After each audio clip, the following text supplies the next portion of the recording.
Rick, I'll add another thing to the list the president may want to try to figure out is how to manage or maybe become friends with billionaire Jeff Bezos, because he's back on the attack on gas prices.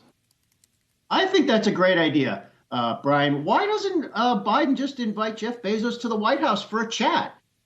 This all gets back to a little bit of a tweet exchange over the weekend. It was too polite to call it a tweet war. But Biden put out a tweet saying, gee, the price of oil is down by $15, but the price of gasoline at the retail level has barely budged. And Bezos basically responded to that by saying this is misdirection. Bezos has used that word misdirection a couple times. I'm not even sure what that means. It's not exactly fighting words, but it's criticism, obviously. But at any rate, Bezos and many others are just saying Biden doesn't really understand the way the economy works. And I think Biden probably has a better understanding of the way the economy works, and he's just doing this for political reasons. He's trying to bash the retailers that are charging those high prices. But we have to acknowledge one really important reason that gas prices are so high and they're not coming down as fast as inflation is we don't have enough gasoline refining capacity in the United States at the moment. And no one's going to build a new refinery. This is not going to happen. The refineries we do have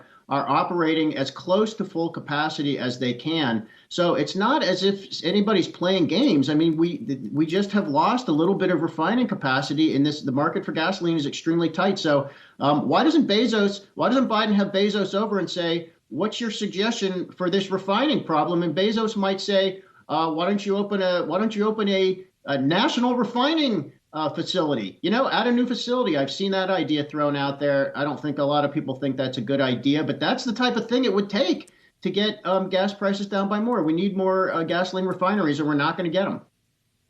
Rick, maybe the president should hold a billionaire's ball. Let's get Elon Musk in the tent, too, because clearly he's not engaging with these folks, and both of them created really strong businesses. You would have to think they have some solution to something.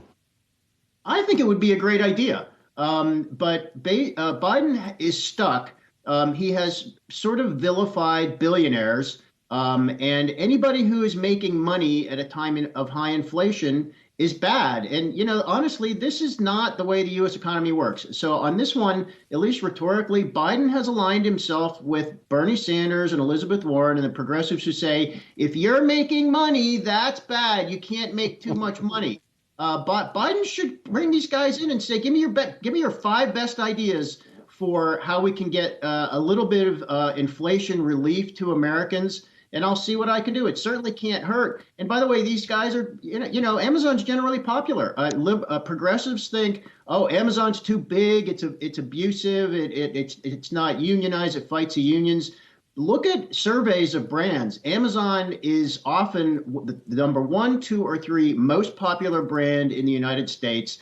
And I'm not sure Biden could go wrong by inviting Jeff Bezos or Elon Musk or Warren Buffett, for that matter, or a few other capitalists in and saying, help us solve this problem.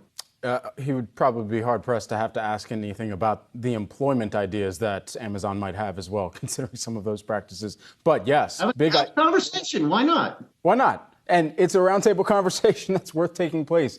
Rick, great to have you here to kick off the show with us this morning. Appreciate it as always. Hi, guys. See ya.